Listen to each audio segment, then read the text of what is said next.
Margaret Thatcher, the UK's greatest Prime Minister, or the worst thing that ever happened in Britain? That's the question I've been asking you all afternoon. Now let's get discussing it. If you're watching on Catch Up, you can still put your comments in Twitter, Facebook, and on YouTube here, or indeed send me an email, john@johngaunt.com. Dead simple. Right, let's get talking. Margaret Thatcher, 1979 was the year. She defeated, of course, the so-called winter of discontent. Whether you like Thatcher or not, you've got to accept she changed Britain for good. Now, I've got mixed emotions on her. I stood on a picket line with the miners at Kersley on the outskirts of Coventry. I thought what happened with the pits was dreadful, but it wasn't all her fault. I'll talk more about that later. I also marched around Coventry city centre carrying a coffin when CND were demonstrating over Greenham Common. I wasn't a Greenham Common woman, by the way, but when the missiles came to Britain, I thought it was the end of the world. It's the end of the world as we know it, when actually it was quite the opposite. Her and Ronnie Reagan and their tough approach meant the world stayed safe. Well, have I got that wrong? Unilateral disarmament, what a load of cobblers. But I believed in it at the time. And that's what I'm trying to say to you. I think Thatcher does that to you. Some people say she's Marmite. I don't think she is Marmite, because I think with Marmite, like me, I hate it. My kids and my wife adore it. Lisa loves it. But I can't stand the stuff. So when they say things are Marmite means you can't stand anything. Right? It doesn't mean sometimes you like it, sometimes you don't, if you follow what I mean. She's not a Marmite figure to me. At one point, I despised Margaret Thatcher. As I got older and as I saw the way the world's gone, and look at our lousy Labour government now, gosh, do I wish we had Maggie back. She would not be taking any nonsense. That said, I'm a hypocrite. I remember when Stand Down Margaret came out by The Beat. I bought it and I loved it. I thought she was a racist at that time. I didn't think she was good for the country. I went on parts of the People's March for Jobs. And the truth is, Maggie Thatcher never got unemployment down. And the other truth is, which again we'll talk about as we progress, but feel free to join in if you want, she would not have survived. A bit like Alex Ferguson. He was one game away from getting the sack. Maggie Thatcher was on the way out because she hadn't solved the winter of discontent and the unemployment. We were still in a recession. Then suddenly the Falklands happened.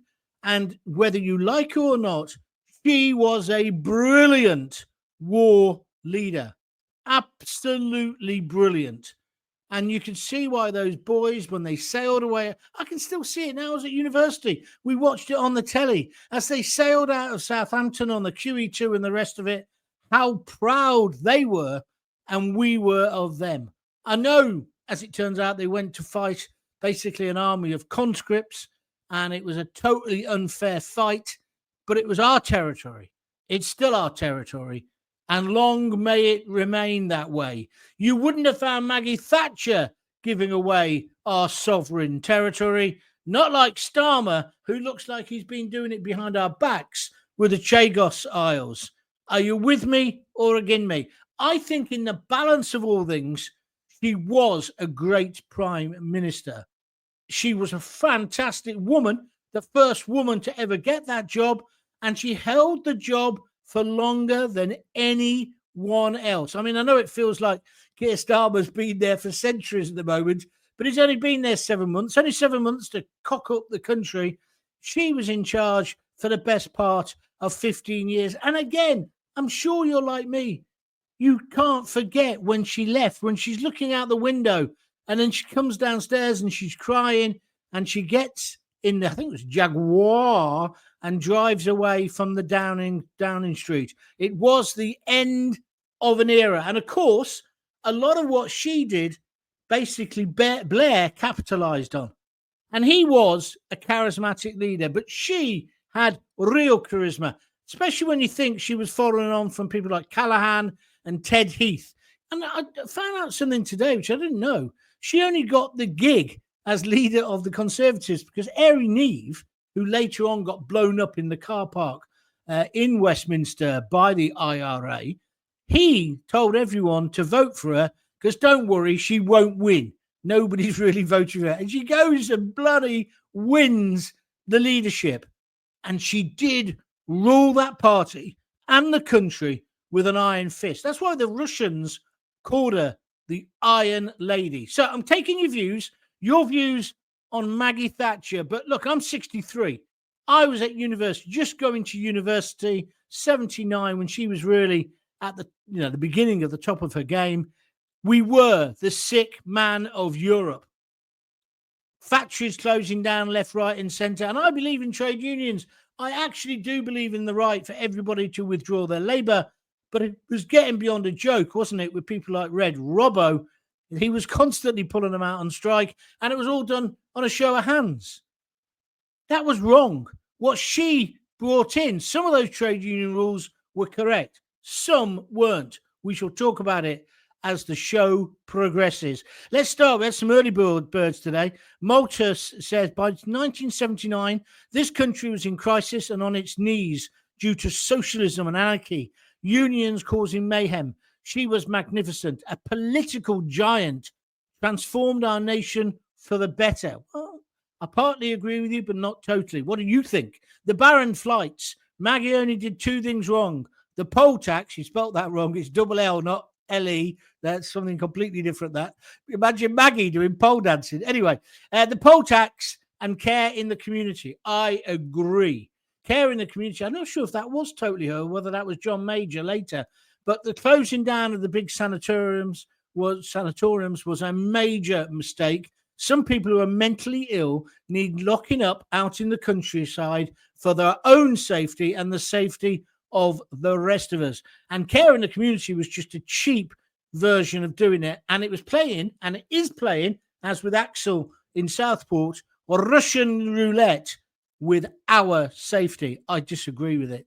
Where are we next? Andy, she made more damage to this country than the Luftwaffe did with their bombs. Well, that's your view. I think a lot of people will disagree with you, Andy. If you've got a view, pick up the phone. That'll be in a few weeks. Just get tapping away on the typewriter. Oh, that shows how old I am. Stephen Freestone says, Thatcher was boom and bust. Selling off our utilities has meant we're now paying a fortune as they're all owned by European powerhouses where we subsidise the French in particular. You're half right, Stephen. It is true, but she didn't sell off gas and electricity to them. She had a proviso that some of it had to be still in our control. Do you remember the adverts for gas? Tell Sid. Do you remember that? But a lot of people began to own shares. And it's the same with the council houses. You see, when she sold off the council houses, I think it went up to 25% home ownership. I was in favour of that. What I wasn't in favour of, and I'm never sure whether it was her or the councils, they didn't use the profit they made to build more social housing. That's why we're in the mess we're in now. And it is true that successive governments, because of privatisation, particularly gas, electricity and water, we've got ourselves in a position where European countries, France and Germany, are subsidising their lecky and gas on the backs of us. And that's wrong. But then I'm a bit of a socialist when it comes to the main utilities. I don't think they should be in private hands. And I've always thought this. I've never really changed my mind. I believe they should be owned by all of us. Water, gas and electricity. Because as it happens, water is going to be owned by us again, isn't it? Because they've made such a cock-up of it. Got a view? Send me a message. So she came to power after the winter of discontent. Most of the things that she believed in and she introduced, I think I still believe in. What do you think? Small government, less interference. I mean, let's compare and contrast Maggie with the kind of country we're living in now, where you've almost got to get permission to break wind or burp, where you live in this woke culture, where the government want to regulate everything. They want to be in every part of your life. Meanwhile, they want to tax you to death. That's what Starmer's doing. Well, I would rather have the fat Thatcher way of life, small government, small taxes. That's where I am. What's your view on that? Come on, let's hear from you. And the privatization of some of the utilities needed to happen, didn't it? I mean, the railways, I know they've gone off track. Oh, pardon the pun. But I mean, it was dreadful. People go back to, oh, you know, it's much better when it was British Rail. Well, it was better when one company kind of owned the lot. I agree. However, let's not look back with rose-tinted spectacles. It was still rubbish then. Ever since Beeching closed down most of the tracks, our railway system has been atrocious. We're 20, 30 years too late with HS2, and they're still arguing about it. I still wouldn't be surprised if that got cancelled completely. That's what's wrong with politics. There's no long-term policy, is there? Rachel Reeves the other day saying we're going to have another runway at Heathrow. We were arguing about that when I was on BBC London decades ago. And it's not for another 20 years. She's like Stalin. I mean, instead of a 5-year plan, it's a 20-year plan. The sun will shine tomorrow. But you see, that's what Thatcher did. After the Falklands, she made us believe in ourselves. Did you see the poll out yesterday? There are many of so-called Generation Z or whatever they're called, the bunch of youngsters, thickos. I'm surprised they answered the poll because they're too busy on their phones with their right hand. I'm not sure what they're doing with their left hand. But they don't want to fight for the country, and they think the country's racist. And quite a few people were getting up in arms about this. Then I saw some vox pops on the news channels, and when you look at the kids they're talking to, they haven't got a clue. They'll grow up when they get a house and when they've got a dustbin of their own that they want emptying more than every 4 weeks, they'll change their attitude. So let's not get too worked up about that. But she made us believe in Britain, not in cool Britannia like Tony Blair, but she made us believe in our culture, our tradition, our history, and our future as a result of that. Because you can't know your future. You can't even understand your present if you don't understand your history. Are you with me or against me? And I think that's one thing that was positive about Thatcher. Very positive. And I suppose the Falklands, the fact we went there and we slapped their asses, just underlined it. I know it was an unfair war on one level because they were a dictatorship. Gaunt was just trying to boost his flag in popularity, and we were far superior because our troops were just so fit and so well trained, and we had the missiles. Although that didn't mean we didn't lose men, we did. And of course, you can never talk about the Falklands without talking about the Belgrano. But the Belgrano and the sinking of it, like it or not, ended the war, didn't it? That's the truth.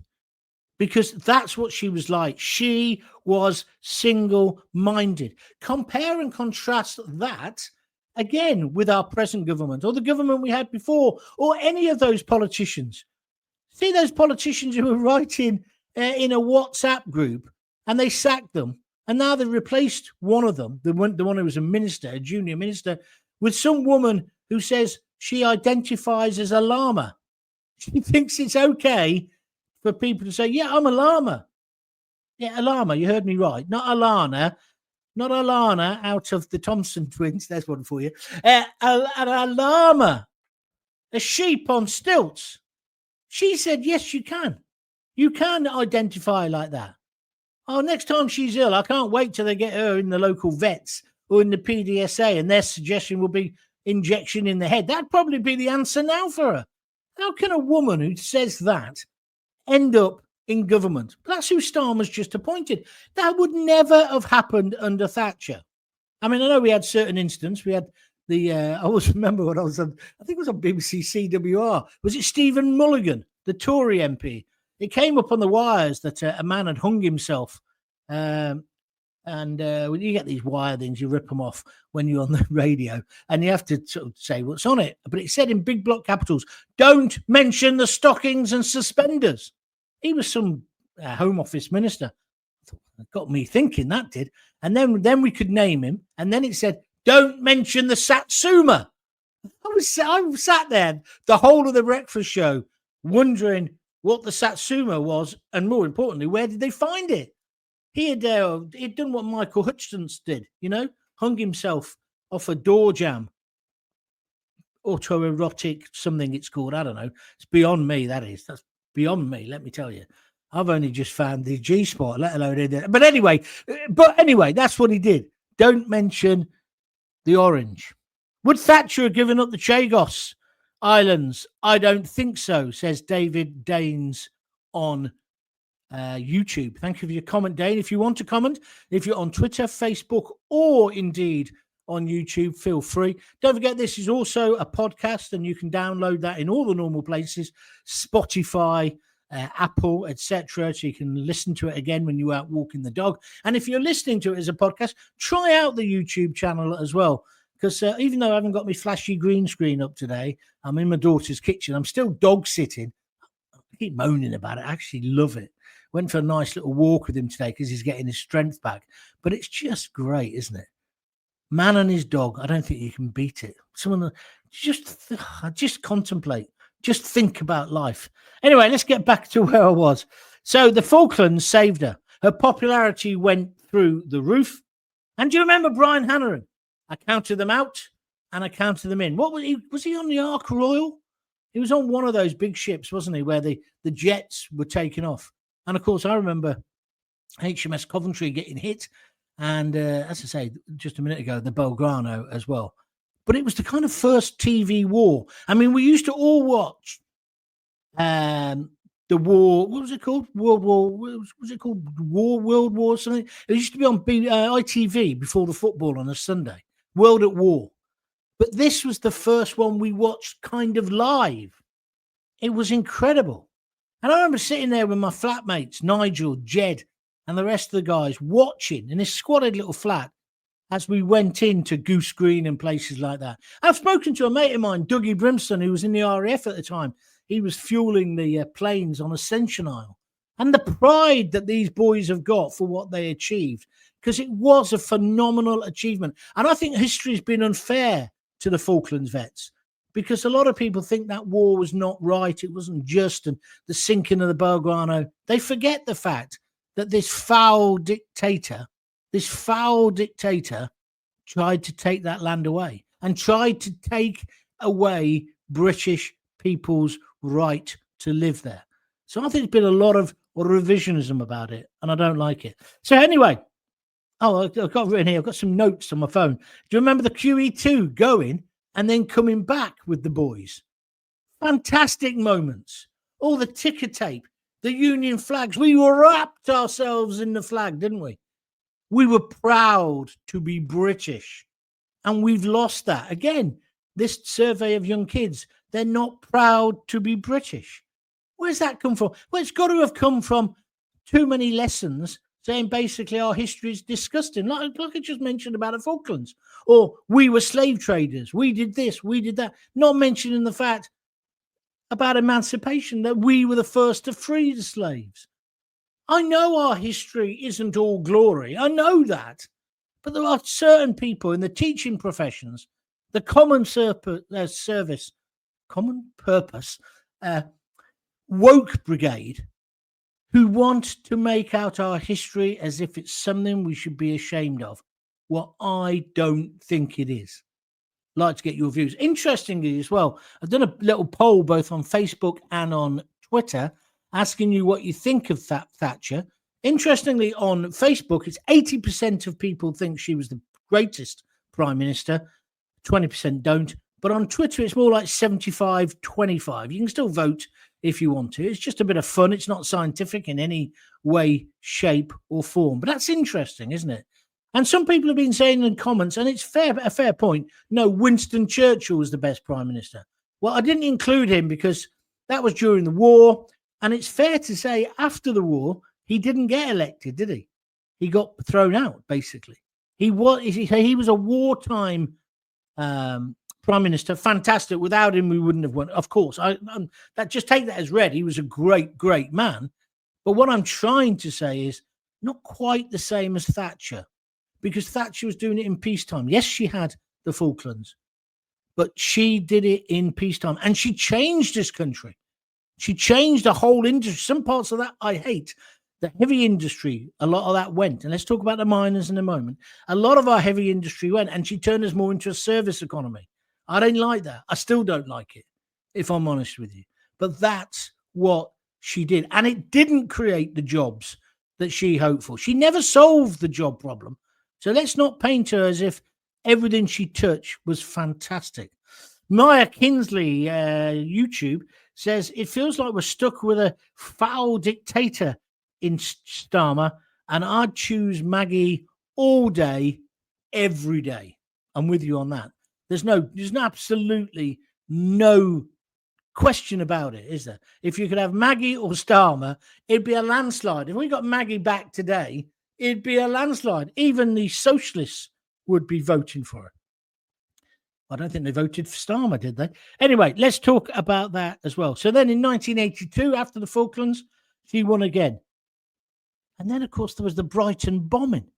I stayed in that hotel. When I was working for The Sun, we did a party conference down there, and I actually stayed. That's how well off The Sun were. We had the same hotel, the Grand Hotel it's called, as the Tories and the major political parties used to stay in. And it's got these magnificent staircases. And it made me think about Norman Tebbit and his poor wife. They fell down about, 4 floors, didn't they, when the bomb went off? Do you remember that day? An horrendous time. Horrendous time. Because whether you agree with them politically or not, no one deserves to be blown up. And that woman was disabled then for the rest of her life. Nobody deserves that. Nobody. So it was the Brighton bombing. And then there was the miners' strike. And that's one of the things that defined her. Now, as I just said to you earlier, I stood on a picket line. My mate Mick, he was a great guy. We used to call him Mick the Miner. But before that, he was in the sixth form with me. And I don't think you'll mind telling you, he wasn't the most educated guy. But God, he was an intellectual. Do you know the difference? He could really hold an argument. And he was very camp, very, very camp. And he used to say, when we were at school, in careers lessons, they'd say, what do you want to be, Gaunty? And I want to be an actor. Idiot. I want to be in the theatre, right? He'd go, I want to be a lumberjack, miss. And there'd be a pause where she decides whether to give him a rollicking or not. And then she'd laugh. That's what he wanted to be, a lumberjack. There wasn't much call for lumberjacks, though, in Coventry in 1978, 79. So he became a miner. He went down the pit, and everyone was really surprised, right? Because although he was quite a specimen. He was a big guy, strong guy, and he had a face like Mick Jagger, right? He did look like Mick Jagger. In fact, Mick Jagger would have liked to look like him, especially after he worked in the pit for a time, because he became really muscular. But he was very camp. And down the, I hope he doesn't mind me telling you this story, down the pit, they called him Lush. And he told, because he was camp, and he told me about the pit, right? And I began to understand just how horrendous it was. He said, don't wear anything down the pit. I'm naked. There's no point in being in clothes. It's too hot. It's too dangerous. And he told me about how they used to go down the pit at Kersley, which is on the basically outskirts of Coventry. And they used to come right into Coventry underneath the Coventry Cathedral. It's miles. And a lot of that, they went on a little single track, little sort of train type thing, but they also walked and crawled. It was a hell of a job, but he got paid really well. So he went down the pit. I went to university, and then we used to see each other intermittently. And then when I finished at university, came back to Coventry, and I set up my theatre company where I had people like Clive Owen in it. We became a movie star. He became a movie star. And a load of other kids who were on the dole, because that's where the difference was. When I went off to university, everybody got a job. When I came back at Christmas, not at Christmas, 3 years later, no one was getting jobs. There just weren't jobs. The Standard Triumph had closed down. Masses was on the verge of closing down. All the big factories went, right? A lot of people blamed Thatcher for that, although the decline was there before. And of course, she did try to stop it, didn't she? The strikes. And then I got a job just before I went. These are the things that make you the political person you are. I got a job at the Standard, pushing Stags, Triumph Stags and Dolomite Sprints. Do you remember them? Great car. Well, they were if they had all the parts. But British industry was so crap at that time. The whole car park was full of cars.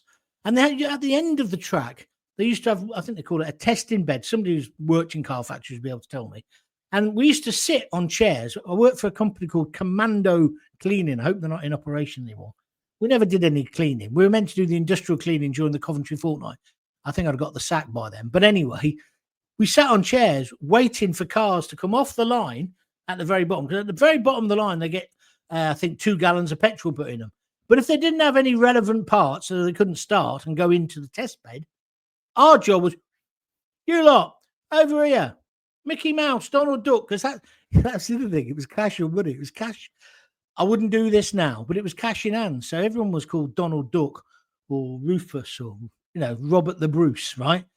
Come and push these cars. So our job was to push out these magnificent cars, if they'd been finished. Triumph Stags. I think it was Stags. It's definitely Dolomite Sprints. What's it called? A Toledo? I don't know what it's called. Anyway, and push them out into the car park. And these cars were everywhere. I love that part of the job, especially when you got promoted amongst the lads. There was 4 lads, and they said, go on, Gaunt, you can be the steerer. So I ended up steering them. Sometimes you had to push them. What a job. Fantastic. Cash in hand. Lady used to come round with a tea. And in the factory, that was the other great thing about working there. And if anybody from Coventry is watching this, you could get anything you wanted in the factory. I mean, anything. Bits of cars, books that you shouldn't really look at when you're only just 18, if you know what I mean. Drugs, everything. It was like a supermarket of the illicit and criminal. And it had a whole culture of its own. And these lads, 25,000 people, I think it was, worked at the Standard. Later, I had a house at the top of £4 Avenue. Not £4, Kingsland Avenue. And I used to see these lads walking across the common in the morning, going to work like ants, literally like ants, thousands and thousands. And if you come from an industrial town, you've probably got this image as well. Thousands of them going to work. And then they'd come back at 4. And that was the difference in those times. Starmer would not have got away with the stuff he's getting away with now in those days because people congregated. People spoke. We had the working men's clubs attached to the factories. In fact, most of the factories now have gone, in Coventry in particular, like the Standard Triumph that I'm telling you about, is now a retail park. I often wonder where all the money comes from for Sainsbury's, for people to go there. But the clubs are still there. Same with the Jag. The clubs are still there. The factories have gone. But that's where we congregated. That's where working men talked. And that's why the unions were strong. But of course, in a way, and the unions were strong and the management was crap. Let's be absolutely honest about it. Don't blame the decline in the motor industry in the 70s just on the unions. It wasn't. It was bad management and bad unions. So Red Robbo up the road in Longbridge, he'd have them out if somebody put the wrong cheese in the sandwich. And Thatcher was right to clamp down on that and say, let's have a secret vote, a secret ballot. I'm not so sure about the flying pickets, although I like the songs and the rest of it. But that bit she was right about. But it was also terrible, terrible management. And I remember the day that place closed down. I remember the day that closed down. And where did all those people go? And where did all the people go who own the shops and the cafes round about it? How did they earn a living? It's a bit like with COVID now, isn't it? And people working from home. Things have just collapsed in on themselves. Slow collapse. And so has our society. So no wonder we've got kids now saying, no, I wouldn't fight for this country.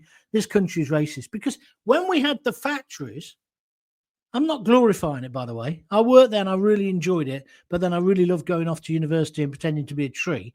But the bottom line is they brought people together. It gave us a community, a collective. And so this is where I'm going to come on to the miners, because I don't think anywhere was it stronger than in mining villages like Kersley. They went on strike, right? But that's what it was like. And in those days, if you were a young lad in the factory, you said something out of line, you would get a smack across the chops from one of the older boys. Don't be so stupid, right? And I think that had a way of calming down society. All the ages used to mix. The ages don't mix anymore, do they? I'm considered an old fart by the Generation Zs. And I think they're all a bunch of numbskulls on their phones with repetitive strain syndrome, wherever it is. Although I always want them to explain how the latest app works.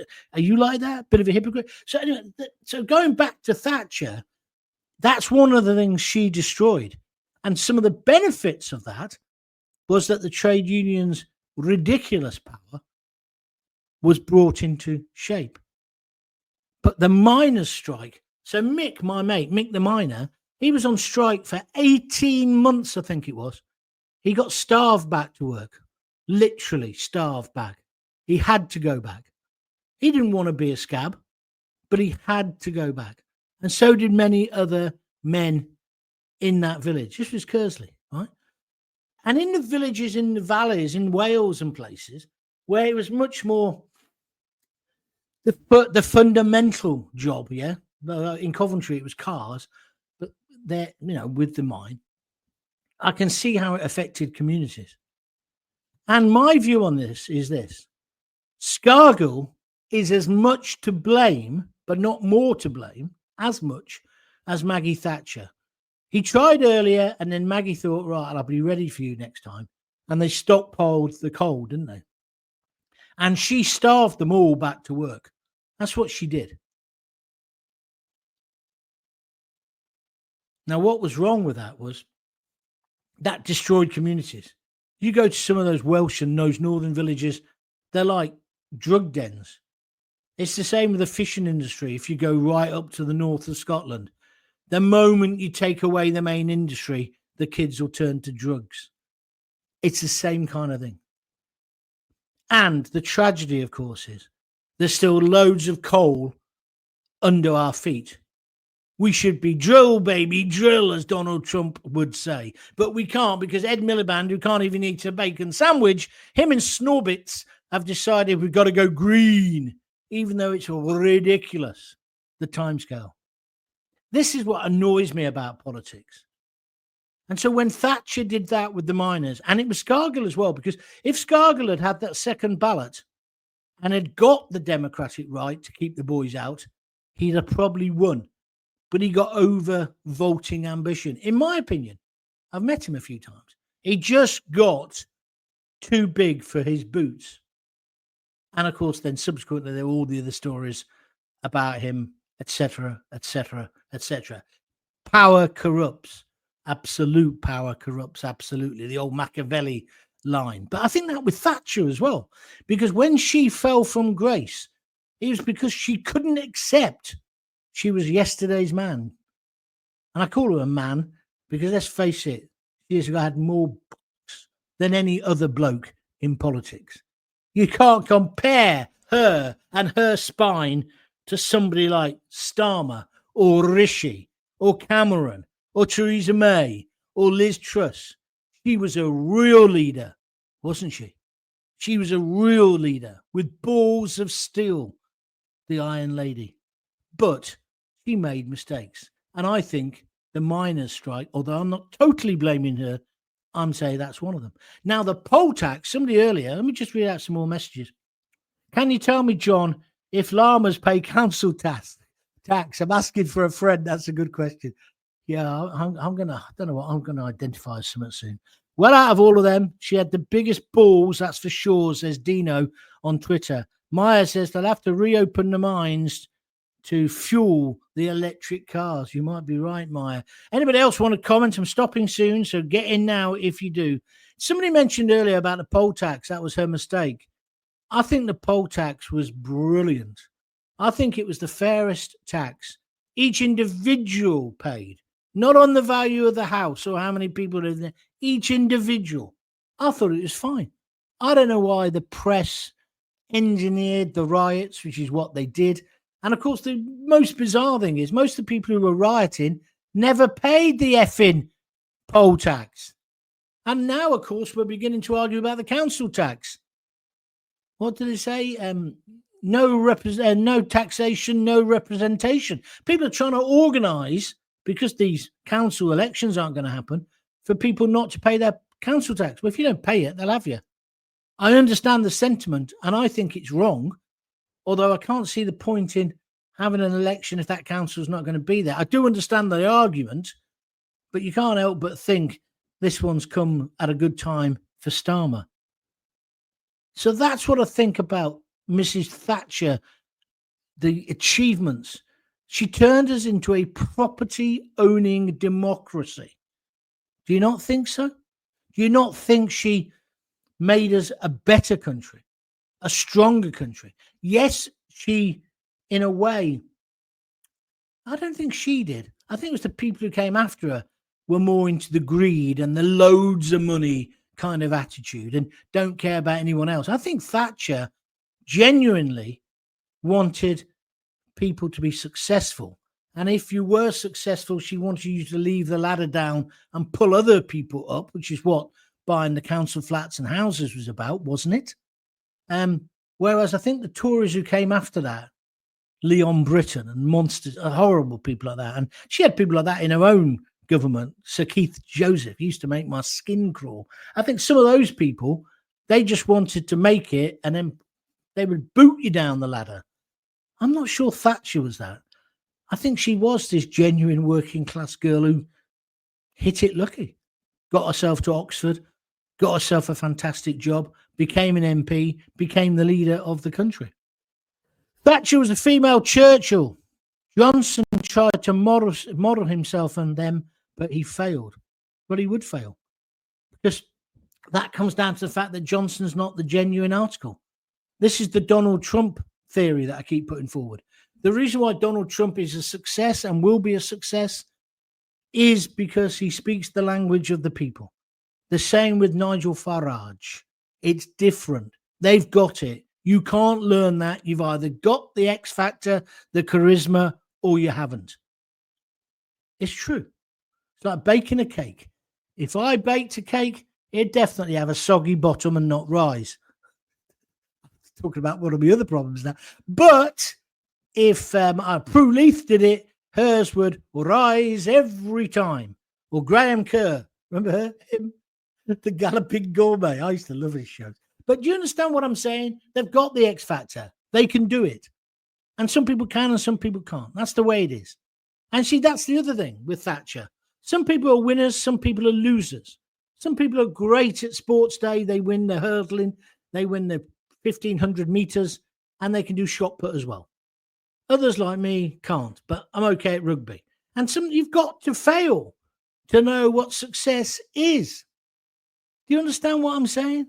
That's part of my fundamental philosophy. And I think Thatcher was kind of the personification of that. So 50 years on from the day she became the leader of the Tory party, I think she did a good job on the whole, on the balance. I'm willing to be told off and told I'm wrong. That's all okay. But I think on the whole, she did a good job. She was certainly the best Prime Minister since Churchill. She certainly was an amazing achievement as a woman. And there's Labour with all their wokeness and I want to be a llama.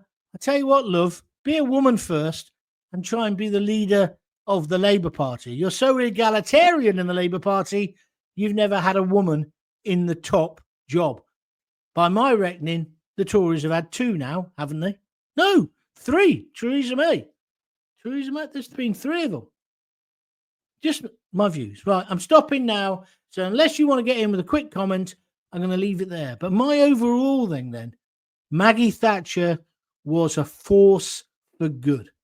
If you like what I've been talking about today, please feel free to share this video or this podcast when you see it come up on social media. Tell other people you're listening to John Gaunt. Yeah, he's not dead. He's back. John Gaunt's back. And he's got his own little TV channel on YouTube and he's got his podcasts, etc., etc. And if you can help me, I don't know why I keep saying this because no one's been helping this week, but if you can, donate a $5 upwards onto this thing called buymeacoffee.com. Look, here we are. There's the thing. www.buymeacoffee.com/John Gaunt. It all helps to keep me going, to keep these podcasts going and these videos. And you know what I want to do? I want to develop it. And I think they're great. I mean, yesterday's, I listened back to, I think they're great, they're arrogant twat. But I listened back to yesterday's, and the first 10 minutes of yesterday's was outstanding. It was some of the best audio I've ever produced. I just did this flight of fancy, rant, whatever you want to call it, stream of consciousness about Starmer and what I think of him. And it's brilliant. The rest of it's crap. But if you listen to the first 10 minutes of yesterday's, I think you might see what I mean. Great show. I'm so happy you're back. Thank you. What does Rob Wright say? Let me put his up on the screen. Although I'm a socialist, John, as I've got older, I do realise that she was a great leader. Can you imagine how she'd have dealt with the pandemic? Yeah. There wouldn't have been Partygate. I think that's very true. In fact, before I go, I did find a really interesting thing on Wikipedia about Maggie, a quote of hers.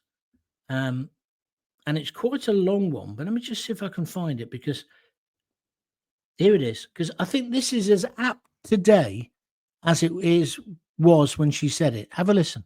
I think this is Maggie Thatcher's own words, and it's the one that she's been misquoted on the most. I think we've gone through a period when too many children and people have been given to understand, I have a problem. It is the government's job to cope with it. Or, I have a problem. I would go and get a grant to cope with it. I am homeless. The government must house me. And so they are casting their problems on society. And who is society? Maggie Thatcher's words. Here it is. There is no such thing. That's the quote that became, there is no such thing as society. I'm just putting it to you now, what she actually said. There is no such thing.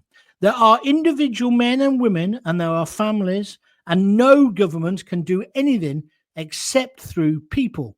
And people look to themselves first. It's our duty to look after ourselves, and then also to help look after our neighbor. And life is a reciprocal business. And people have got the entitlements too much in mind without the obligations. I found that today. I'd never seen it. I've done the line about no such thing as society, and I think I've misquoted it. I think she's bang on the money. I used to always talk about rights and responsibilities. Excuse me. Too many people know their rights, but not their responsibilities. We've got a situation where it was that guy, I think he was from Albania. He said he can't go back to live in Albania or Afghanistan because his kids don't like foreign chicken nuggets. And he's won. He's not having to go back, although I see Starmer's getting involved. And did you see the deportation? I've just got to stress this again. Don't be conned. Those deportations, that's what I talked about in this 10-minute rant at the beginning. They were people who volunteered to go back. They're overstayers. Hardly any of them, were people who've come off the boat or have caused a ruction to go. These people who have basically said, okay, I'll go back. And did you know what? Most of them are getting paid to go back to their country. It's good we're getting rid of them. Oh, that's fine. But they're basically overstayers. And there was a big fuss made in the papers this morning. 19,000 in the first 7 months. It's not even that. It's in the ocean, isn't it? So don't get conned. Don't get conned by any politician of any party. And I guess that's why, again, just to finish on Thatcher, at least you knew where she stood, didn't you? And don't we need leadership like that now? So going back to Trump, that's why Trump will do it. Like Trump overnight when he said to Hamas, you let go of all those hostages by 12 noon on Saturday, or it'll be hell and damnation. And he ain't joking. Although they've now come back and said, he can't threaten us. Who does he think he's... Hang on. You're the terrorist scum who went into that kibbutz, raped, disfigured, chopped up, ripped babies out of wombs, and you're now telling us that the leader of the free world can't say, give us back the hostages, or we're going to sort you out. I mean, he can't bomb you back into the Stone Age. He's already done that. But that's what I can't stand. And people are treating Hamas now as if they're a legitimate government. And they're not. They are terrorists. And Trump is right to stand up to them. absolutely right. Again, I don't think he's right about everything, but that's leadership. That's what we need in this country. If you've got kids, give them a kiss, give them a hug. Hey, hey, hey. Don't forget to tell them you love them. And I'll see you tomorrow. Thanks a lot. Bye.